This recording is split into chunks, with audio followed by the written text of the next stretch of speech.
emergency for the first time in about... This is Jim, and Receiving this message. We are Ken Jennings and John Roderick. We speak to you from our present, which we can only assume is your distant past, the turbulent time that was the early 21st century. Fearing the great cataclysm that will surely befall our civilization, we began this monumental reference of strange and obscure human knowledge. These recordings represent our attempt to compile and preserve wonders and esoterica that would otherwise be lost. So whether you're listening from an advanced civilization or have just reinvented the technology to decrypt our transmissions, this is our legacy to you. This is our time capsule. This is the Omnibus.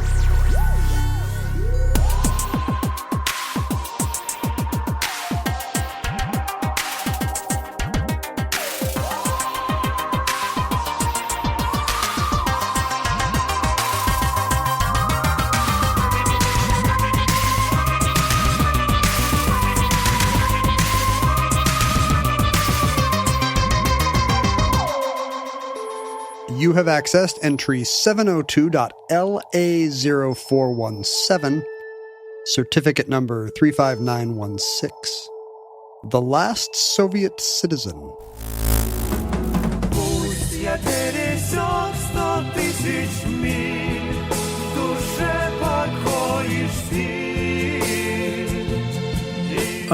What was it? Last week we did a space-oriented show.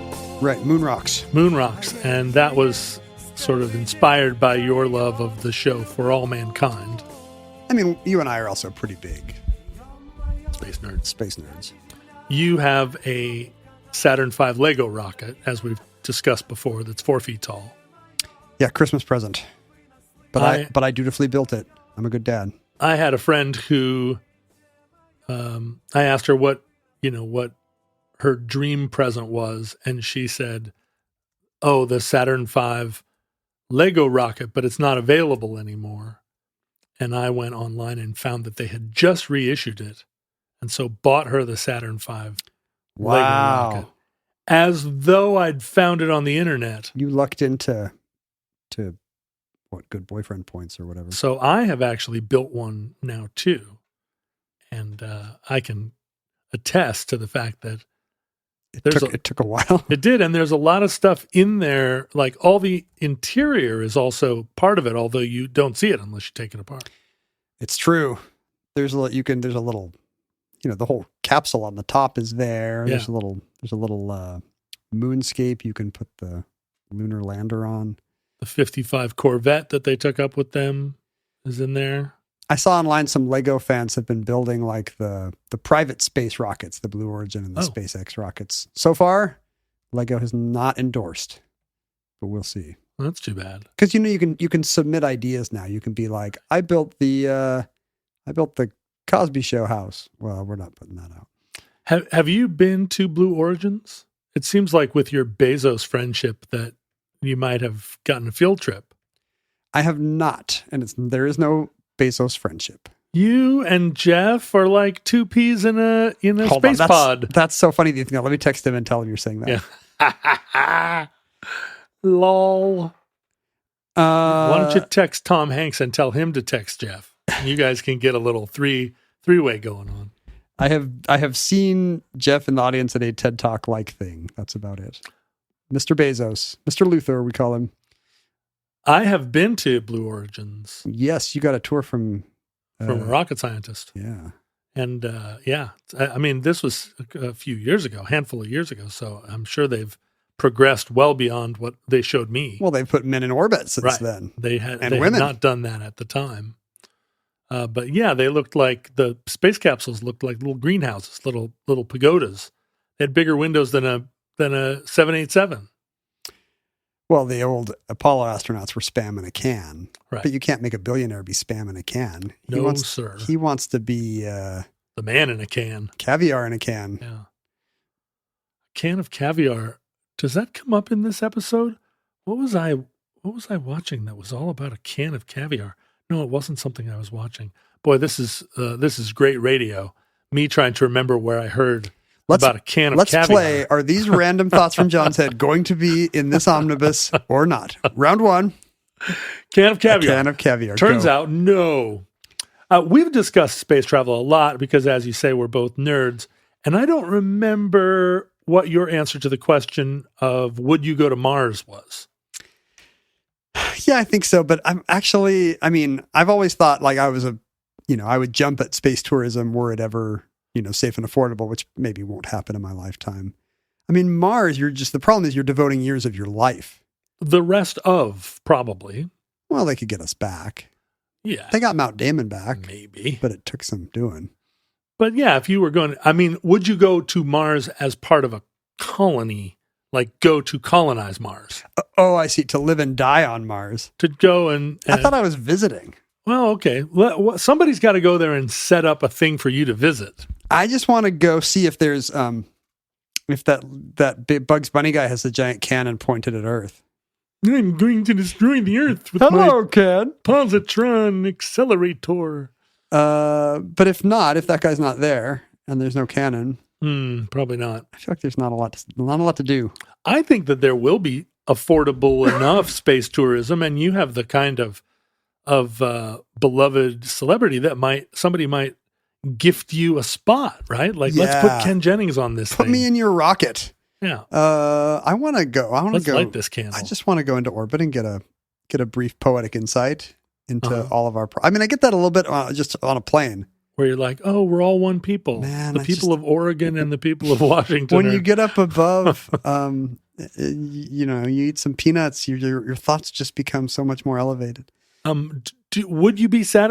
All these like low orbit shots where it just goes up and you're in space and then it comes back down. That just seems like a drag. But that's what it's going to be. It's going to be an amusement park ride, basically. Yeah. But you still get the view. Yeah, whoop-de-doo. What are you're holding out for the moon or nothing? No, I want moon or bust. I want to do that Felix Baumgartner thing where you go up in a balloon and jump out.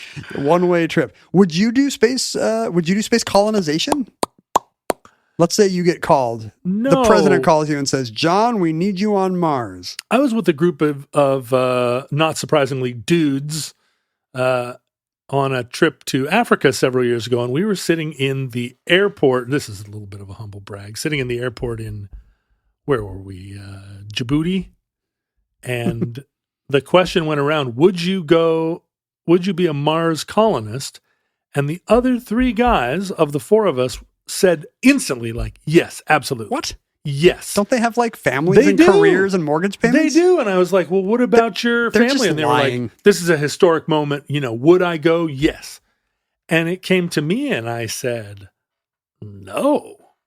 I feel like it's pretty easy to see if those guys would do that. Because then you could be like, well, what if you wanted to go do, what if you were asked to go do Habitat for Humanity in Honduras for 3 weeks? Would you do that? No. Okay. If your answer is no, you are not colonizing Mars. No, I think it is that they don't care about humanity. They want to go to Mars and be part of like space. No, I think you're really just not thinking about the interruption it would be in everything else about your soul. You're thinking you would put space above that, but actually that's because you think about space in a different pop culture realm. The second it collides with your your monthly dinner club, you're like, oh no, I can't go to space this month. Actually, the thing is, they might just really want to get away from their families that much. That's a revealing question, then. Yeah, but no, I feel like there's therapists should ask that question. A couples therapy. Would you go? Which of you would colonize Mars? Okay, we have a problem.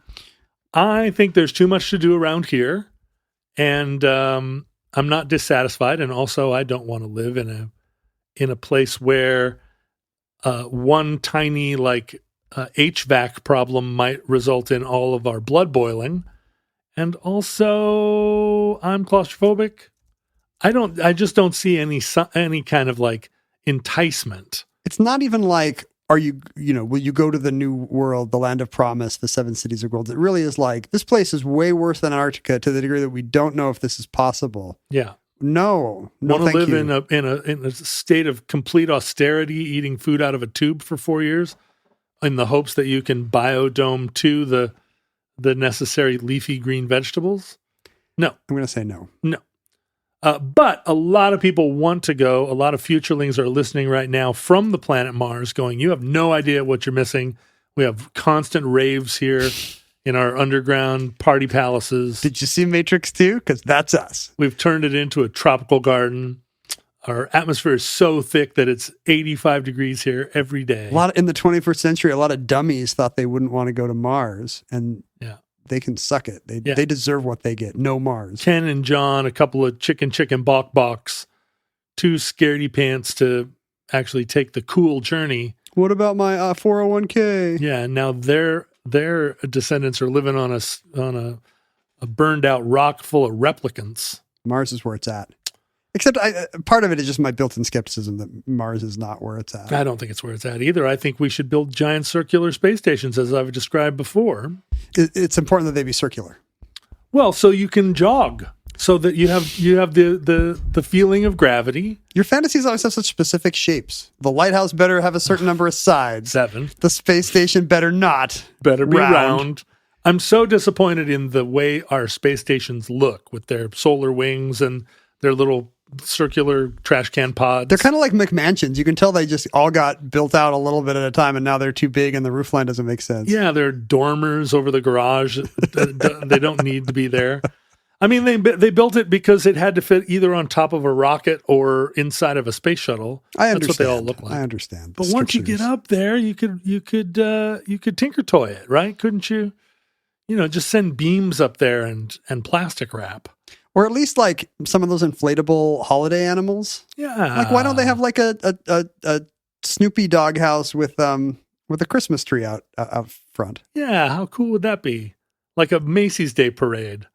Garfield. You'd hardly even have to put, like, in the vacuum of space, if you put the tiniest bit of gas in it, it would go whoosh. Yeah, right? But I think it's all the tiny little photon particles going through your body. All the neutrinos mutate Snoopy. Yeah, no, that's how you get Spike.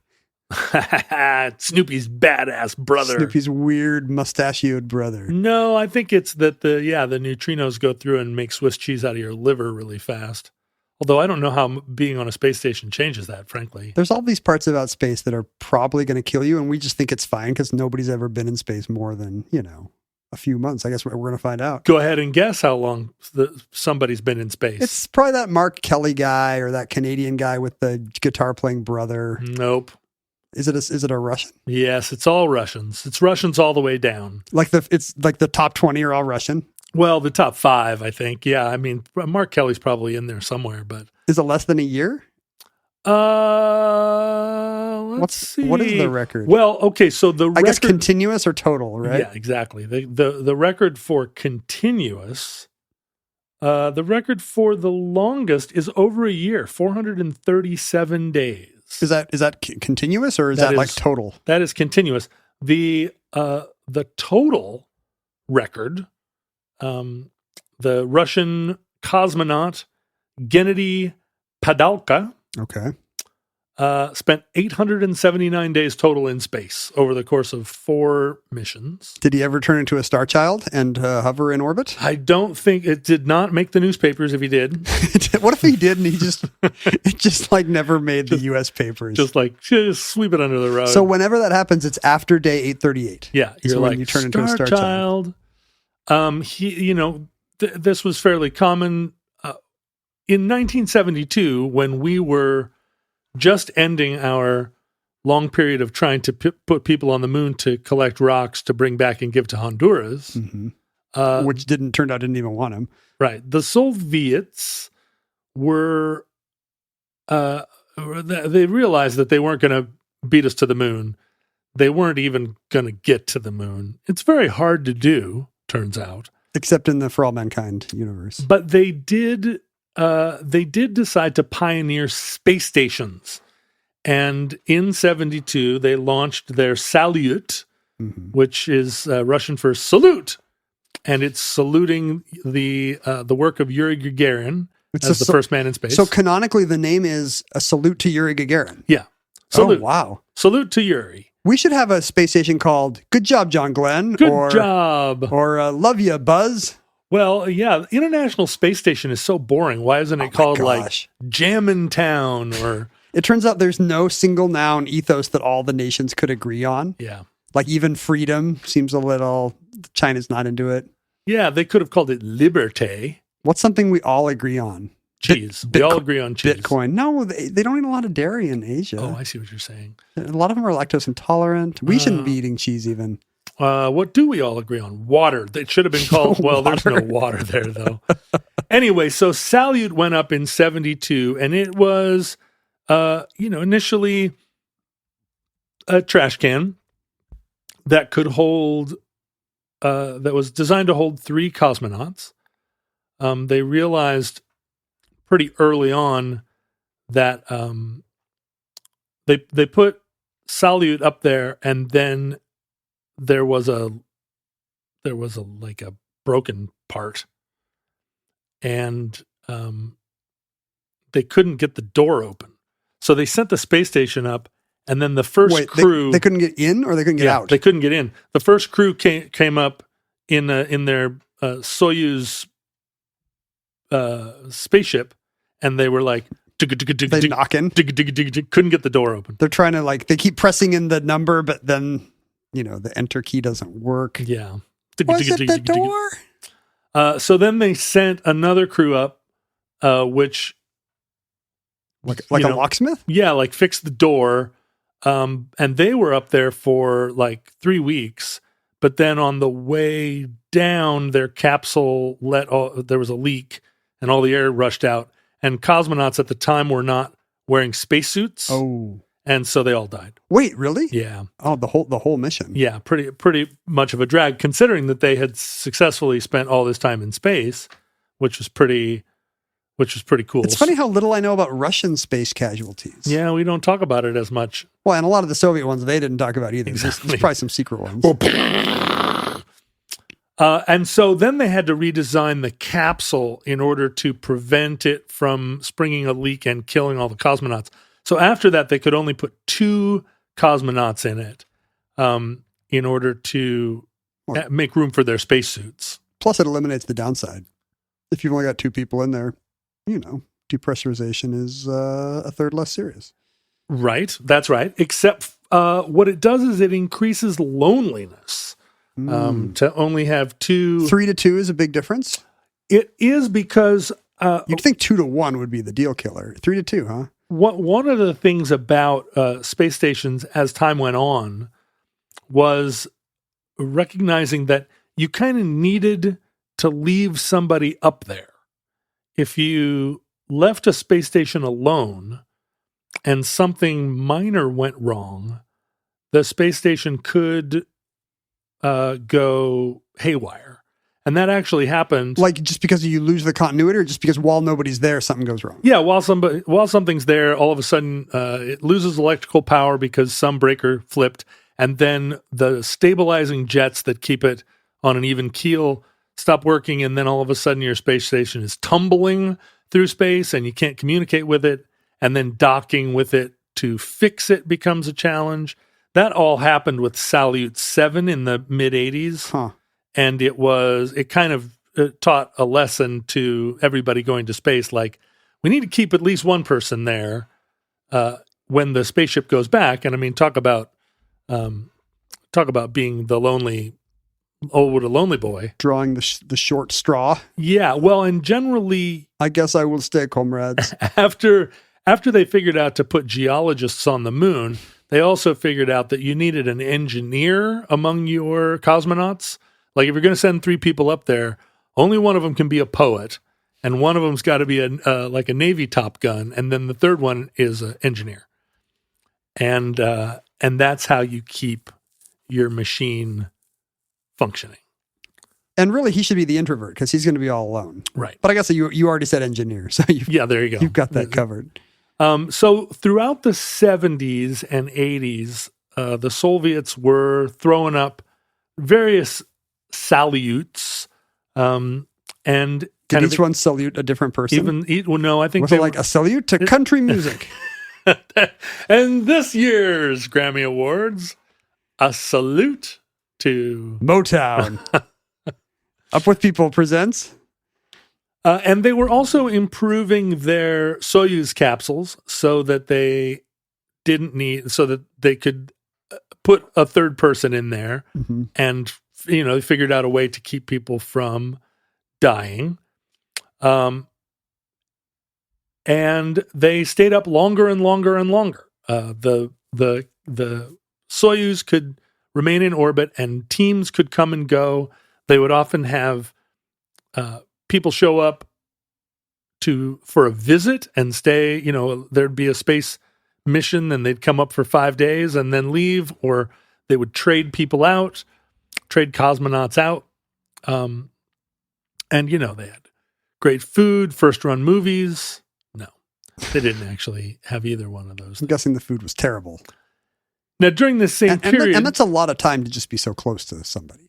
Well, yeah, but it's that whole vibe of, like, I'm a scientist, and so I don't need... I mean, every scientist I know needs a lot of personal space. Right, that's what I'm thinking. But they all spend all that time in the centrifuge learning to, you know, to have their lips flapping and also not need any room, no elbow room. I almost think I would want there to be a bunch of emergencies, like the tadpoles keep getting out and are flying around in 0G. Because if you're just like sitting there doing your work every day, like 9 inches maximum from the other guy who's also doing his work, I mean, you guys are just going to hate each other. Yeah, really hate each other. Yeah. You talked in the Moon Rocks episode about Nixon shutting down the space program or NASA's space program getting cut to ribbons. Yeah. The one thing that didn't get cut from that during that big cut was the Skylab program. I wonder if it was largely for public relations, like, okay, we're not going to the moon anymore, but look what we got. Well, a Skylab. And also the Russians now had put up a space station. You got to keep up with Salyut. Yeah. It's a Salyut gap. So it was also a kind of, well, now we've picked up rocks off the moon. Science! We can take science to space. And people can do all these. And the Mars mission was a justification for the beginning of some of these experiments, because it was always seen as like, well, we've been to the moon. What's next? What's it like for people in space for long term? Right. What organisms would thrive in 0G or less gravity? And it was understood that there was no way to prevent cosmonauts or astronauts from getting these massive doses of solar radiation. They were at a risk for cancer. You turn into the Fantastic Four. You could turn into the Fantastic Four. It would really affect your immune system. Oh, is that right? Being in space, but also your muscles would atrophy, your bone density would disappear. See, this to me is the kind of built-in hard cap that maybe we can't get around, and space is just a non-starter, and maybe we should all just be digging deep into the Earth. Well, that's why your space station has to be round, Ken, because then you can jog, and apparently losing your eyesight is also a risk of being in space. Because of the cosmic rays going through your retina? It's got to be all cosmic rays all the time. Maybe there's just nothing good to look at after a while. And your eyes get bored. Your eyes evolve away from it. So let's go to, as much fun as it is to talk about pop music, let's go ahead to the late 1980s. The Salyut systems have kind of run their course. The experience of Salyut 7, Salyut 6 was a really great Salyut. Salyut 7 was this one that was constantly cursed. This seems like something Chicago fans argue about. Salyut 7 was the best. No, man. Salyut 6 before Cetera left. So after all the problems with Salyut 7, the Soviets had already decided that they were going to transition to what we think of now as modular space stations. Like the first Salyut only had one docking port, so you couldn't leave anybody on board because there was only one spaceship, right? If another one was going to come, you had to get rid of the one, or you'd leave somebody behind with no spaceship just in case, right? So he's got no way down. And then later, Salyuts had a docking port on either end, like a two-car garage. Yeah, you could park one, and then another one could come. But Salyut 7 was plagued, and so Mir was the new system, and this was going to be like a precursor to the International Space Station. It was going to be a modular system. You could keep building onto it, launch more trash cans up and connect them to each other, put up solar sails. And for Gen X, it kind of seemed like it was just understood back then because the U.S. hadn't really had any kind of orbital presence since Skylab, maybe, that I can think of, which means like we had kind of left space stations to the Russians. And so it was even bleaker than abandoning the moon. It was like, and we kind of abandoned orbit too. Like the Russians have space stations. What do we have? Well, we're working on a shuttle. Yeah. And then when the shuttle came, that made us feel really cool because it looked like a very fat space plane. It was just a little too chonk to be. You remember the I hate to keep referring to 2001: A Space Odyssey, but you remember the Pan Am like turbo, it's kind of long and spindly. Yeah, and it looks like sleek. a Concorde. Yeah, but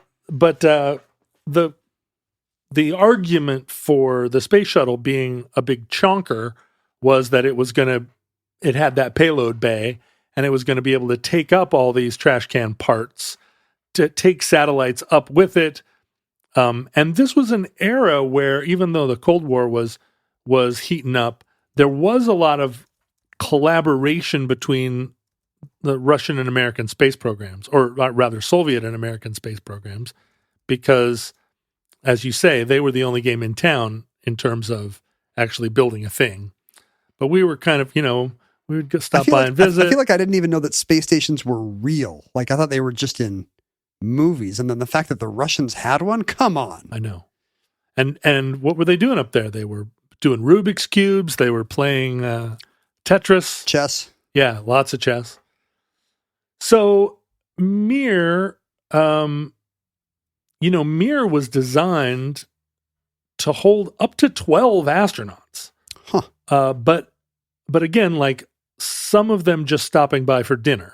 Like, people would go up, there'd be a hang, and then it's in the same way that a hotel suite could accommodate 12 people. Yeah. Like after the show maybe, but not all night. I mean, you could have 12 people there for a short period, but it was really, it was a 3-man crew was there to maintain it and do the science and keep the machine running. So now we're going to that great year, 1991. These are the voyages of the starship Mir. This is the end of the Soviet Union. Gorbachev is the head of the country, and he has introduced glasnost and perestroika, sweeping political and economic reforms, ending the Soviet system as we know it. Yeah, and it was all kind of tumbling along. There was nothing at the time that seemed inevitable about it.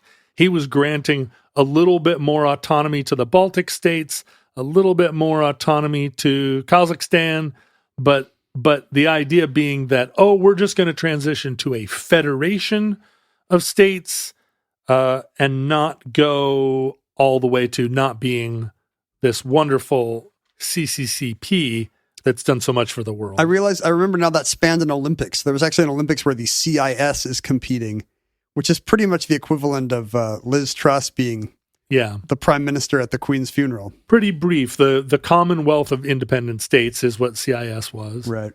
And the thing was that when Gorbachev said, hey, we're going to let a little bit of, give a little bit of my life to you, Kazakhstan replied in October of 1990 by saying, actually, we're going to be a sovereign state within the Commonwealth of Independent States. Ooh, it was all Kazakhstan's doing? Kazakhstan was the first to kind of take the big moonwalk out the side door. Well, and coincidentally enough, they would have the space program. Exactly. So the Cosmodrome was in Kazakhstan, and it complicated the space thing, but not too much at first, right? They were still kind of playing nice with the... We'll let everybody use Baikonur. Yeah, it's all cool. Am I right? It's all cool.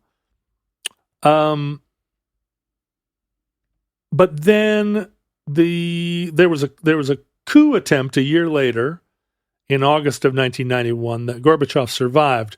But by Christmas Day, 1991, Gorbachev declared the USSR a thing of the past. It was on Christmas. I didn't remember that. Or the day after Christmas, it did three ghosts come to him? Three ghosts came to Gorbachev. Lenin, Stalin, and Khrushchev. When the bell tolled one. Brezhnev was the last one, or Andropov. But the issue, for the purposes of our story, is that in May of 1991, a Soyuz spaceship, which was the shuttle, the space capsule that took astronauts up, or cosmonauts, went up, and this was a time before the coup attempt, when the Commonwealth of Independent States seemed like a fairly stable, Gorbachev during this period was making friends with the West, introducing economic reforms. It seemed like a fun time. And the space program in the Soviet Union was huckledebucking right along. This was during a time, we've talked about the Buran Russian space shuttle before on the show. And they were developing, a Buran that looks exactly like the space shuttle, but it was going to be primarily devoted to expanding Mir and servicing Mir. So the Buran was going to really transform Mir, because it was... As compared to sending Soyuzes up and down. Yeah, right. Now we were going to have a real jet airplane. So 3 cosmonauts, or rather 2 cosmonauts and an astronaut, Sergei Krikalev and a British astronaut, or UK astronaut, Helen Sharman, and Ukrainian astronaut Anatoly Artsebarsky went up to replace the team that was at Mir, do some shucking and jiving, have some turkey dinner in a bag, and then take over with the plan that they were going to do 300 days, a 300-day rotation. 2 of them were. Helen Sharman was only there for a week. She came up, she had a mission to do. Special guest star, Helen Sharman. And then she was bugging out. He went up for what was a 5-month mission. So Sergei and Anatoly were intended to spend 5 months there. Not Helen. Helen was only going to be there for 8 days. Because if she stays up there too long, you might squeeze the Sharman, if you know what I mean. No? Helen, if you're listening, I apologize. What are the odds? She had a more limited mission. She was a guest, an astronaut from the UK. But it's like on the Love Boat. It's like on the Love Boat. Some people are there every week. That's right. Some people just come up for 1 week. Their storyline doesn't even go to the end of the episode sometimes. Like when Hodgman guest starred on 30 Rock, and you can tell he's there right at the beginning of the episode, but you can tell that they were like, whoa, he's a little intense, and I think they wrote him out. His storyline does not. No, they wrote him out in the first 10 minutes. It could have just been edited for time. Sometimes that happens. I don't know. It was a little strange. Anyway, so up they go. They're up there doing some space. They're doing some science, and all of a sudden, there's a coup attempt in the Soviet Union, and they're getting their news through the official sources, and nobody's really giving them a clear picture of like what's going on down there. It sounds like, is there somebody in the background? Like, are you? Is somebody yelling? But they don't also have, the equivalent of the internet. Nobody can go on CNN.com and see what's really happening. Or they don't. Although Sergei is. It may not surprise you. A ham radio nerd. No. Yes, and he's got his I was just joking. He's got his little pocket radio, and he's able to pick up broadcasts, from Earth and talk to other nerds.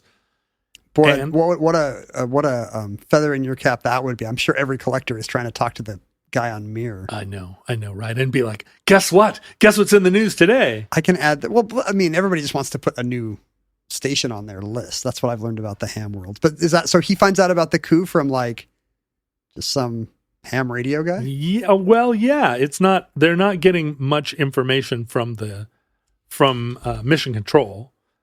But then, Who Boy. Here it is, Christmas, and Oh boy, there they are up there. And wait a minute, when is Orthodox Christmas? Oh, that's true. Orthodox was it just a coincidence that that it happened on Christmas, and in Russia that day had no significance? Yeah, so Eastern Orthodox Christmas, at least this year, is January 7th. No, I think that is. It's like Epiphany, right? I think January 7th is actually the date, and then the holiday changes depending on what the next Monday is. But the coup was on our December Christmas? On December 25th. So it really interrupted the shopping season for them. For us and for them, right? It definitely, what was I doing in 1991 on Christmas? Who cares? I was a junior in high school, so I don't even know what the story there would be. Those were the grunge years for me. I don't even know if I went home for Christmas. I was just probably like laying like a wastrel behind a dumpster somewhere. I probably got Green and Document by R.E.M. on CD. That's what I was doing. You were getting Document on CD in 1991? Yeah. You didn't have it already? I was a little late. Oh, I see. Right. Of course. You were young. 2 weeks before Christmas, they interrupted their Yule log consumption, Yule log in a tube, when word came to them that the Soviet Union had dissolved. And that's a huge bummer if you're a cosmonaut. That's the call every cosmonaut hates to get. Yes. We have some terrible news for you, comrade. You say what now?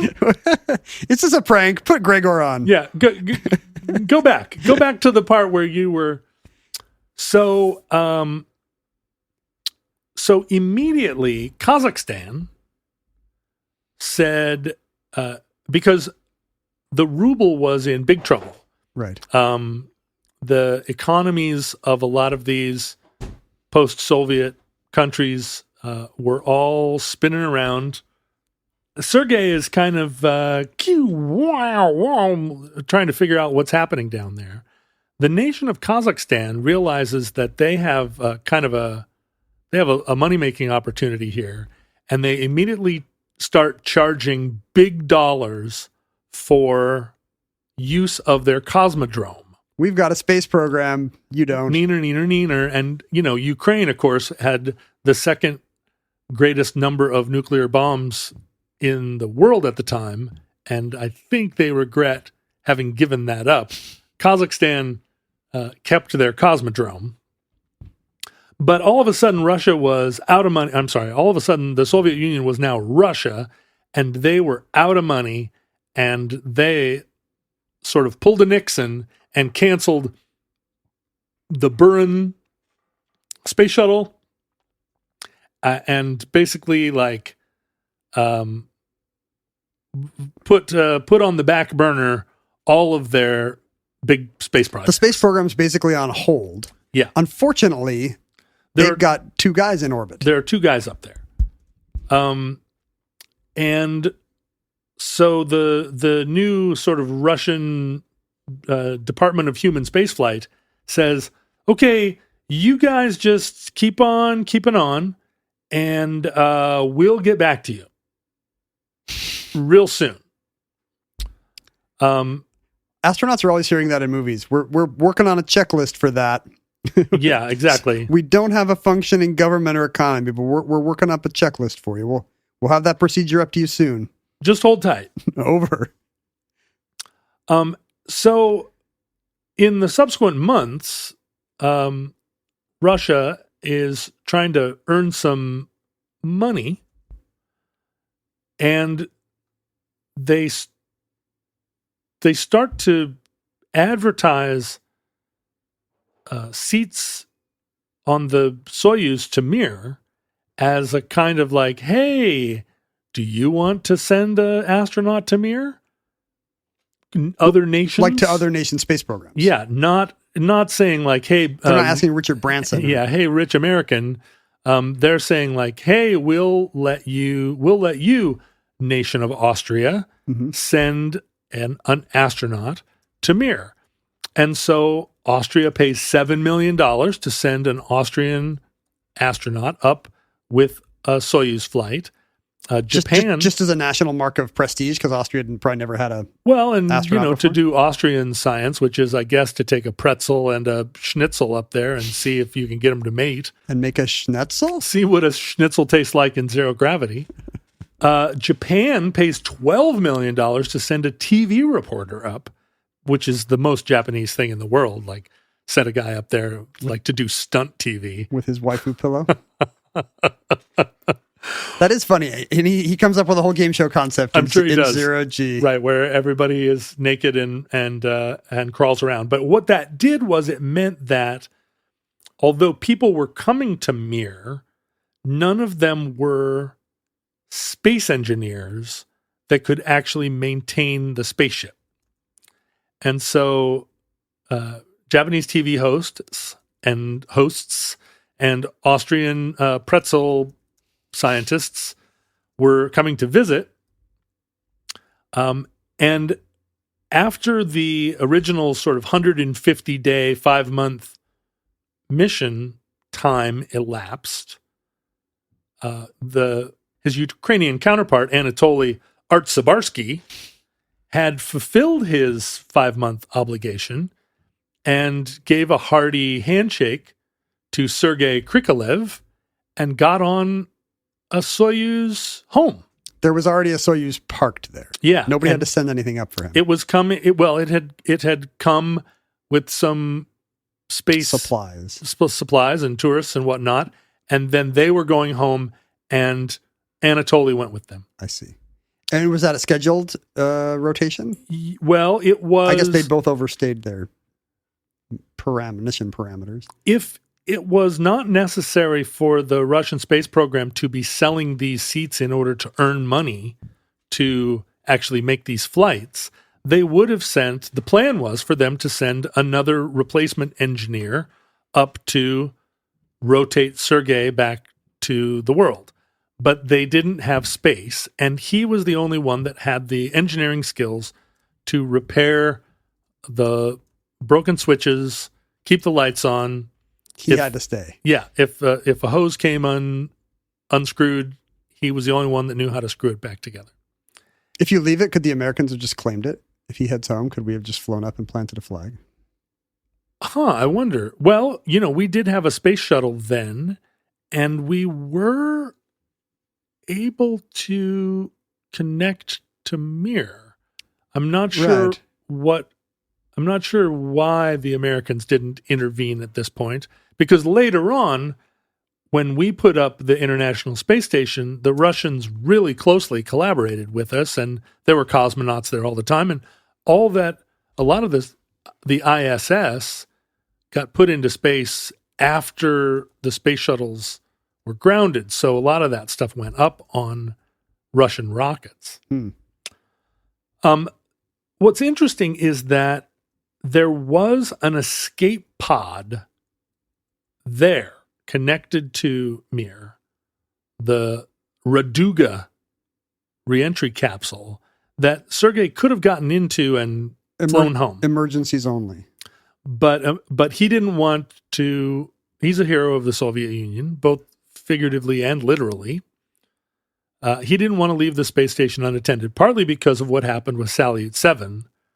They didn't want to lose this investment, even though it was unclear who actually owned it or cared about it. At one point, so then Sergei Krikalev, cosmonaut Krikalev, was extremely worried that he was losing bone density and muscle mass and eyesight and immune system to the degree that it would be either fatal or disabling for the rest of his life. Irreversible. Yeah. And he is seeing, this isn't hypochondria. He's actually seeing evidence of these things. His health is not great. He's exercising 4 hours a day, but as we've seen with subsequent space programs, it's still not enough. That doesn't. Your jogging is not going to work unless the thing is spinning. Yeah, well, and you have to be. I think they use giant rubber bands to give themselves some resistance. I just think the microgravity does stuff to your bone density that no exercise routine is going to. Pilates is not going to help you. Yeah, agreed. And it's ruining your. I mean, I'm sure it changes everything. I'm sure your boogers are perfectly round. Yeah, what are space boogers like? I bet you they're weird. I bet you space boogers are weird. Where's the PhD paper on that? There's so many PhD papers on stuff we don't care about. Where's the space booger paper? Exactly. Anyway, he started to ask, like, hey, can you bring me some stuff that will remind me of home? He asked somebody to bring him a jar of honey. But he's a simple man, isn't he? He just wants a little sweet honey. And that's how bad his life is. But I think he doesn't even have honey. The Soviet space program said, like, oh, honey's too expensive, and they brought him horseradish. Is that right? Yeah. Boy. I don't know about too expensive, but I mean, I don't know much about cuisine, but I don't think that's a good recipe substitution. No. If you don't have honey, just why not try horseradish? Hints from Heloise. Come on. Anyway, eventually, what happened was, in March of 1992, Germany stepped up and paid $24 million to send their astronaut engineer, Klaus Dietrich Flade, who finally had the switching ability necessary to replace Sergei. And he boarded his spacecraft and returned in a spacesuit that said CCCP across the front of it to a completely transformed Russia. No longer, at this point now, he was actually from Leningrad, but when he returned, it was St. Petersburg. It's like George Bailey. Yeah. He's wearing a spacesuit for a country that doesn't exist. His town's got the same name. Yeah. Well, who was the last person I was talking to? But Martini will know what happened. He returned with a couple of fellow cosmonauts, but when he got to the ground, he was described as pale and sweaty and shriveled, and he couldn't stand. Unlike most Russian men, he was pale, sweaty, and shriveled. Pale, sweaty, and shriveled. Most Russian men are pale, sweaty, and bloated. That's how you can tell the difference if you've been in space for 311 days, Get this man on an IV of honey, stat. He did over 5,000 orbits of the Earth. Wow. In his time in space. And what's crazy is he only has the third longest or the third most days in outer space. As we said, the first place winner is Gennady Padalka, but is that later ISS era space travel? So it is later ISS space travel. All these guys are about the same age. They're all born in 1958 to 1961. All those cosmonauts, like that next gen of cosmonauts, are all, weirdly only 10 years older than I am. So you missed your calling. Yeah, they were in their 30s when they were doing this. The second most days in space, also a Russian, Yuri Malachenko, who has spent 827 days in space and has the distinction of being the first person married in space. To an alien. To Ekaterina Dmitrieva. Fellow cosmonaut? No, she was in Texas and they married over shortwave radio. Well, that's nice. Yeah, it was cute. Little pandemic era thing. A little bit of a cute thing. Is what happened to Krikolev's health long term? Am I jumping ahead or like? So Krikalev claims to have suffered long term effects, but is he still alive? Crazily, in our era, yes, this did not stop him from going back to space. No, he recuperated and became the first cosmonaut to fly on a space shuttle, a U.S. space shuttle. Yes.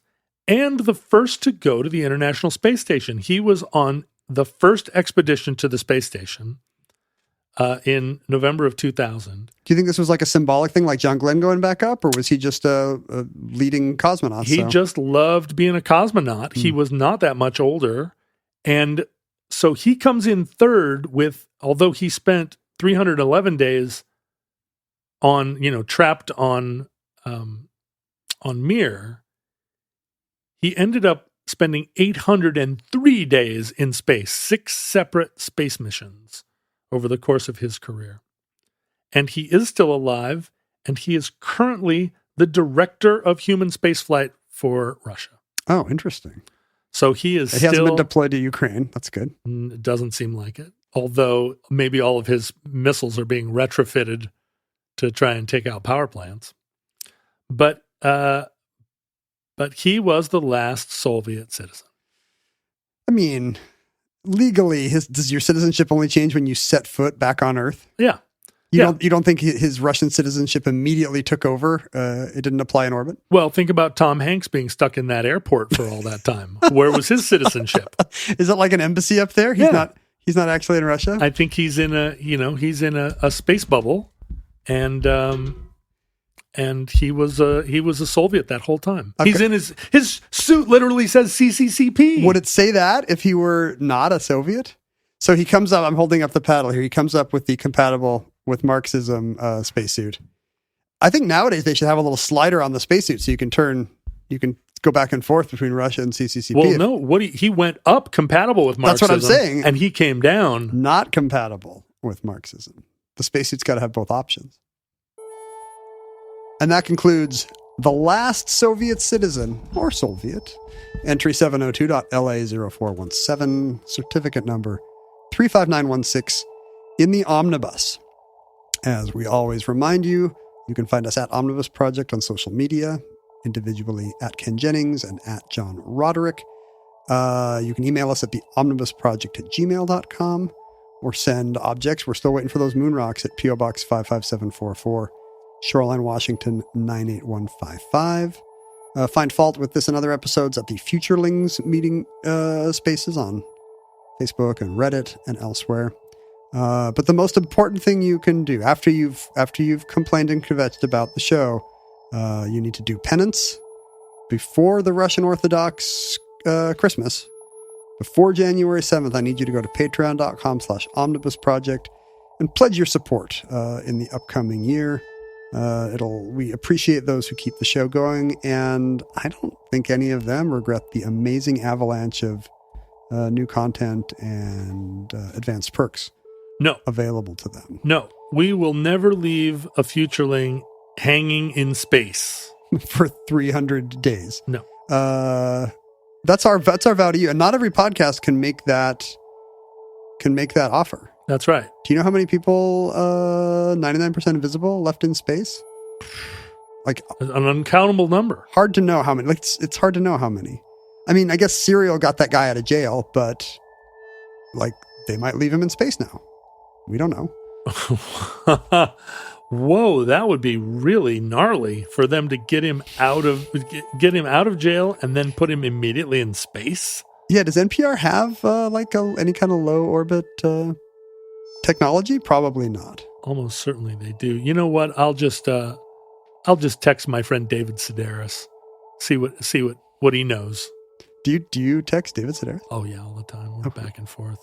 He must have just kind of funny wry observations all the time. He's a nut. In your phone. He's a nut. But he is always texting me late at night or early in the morning.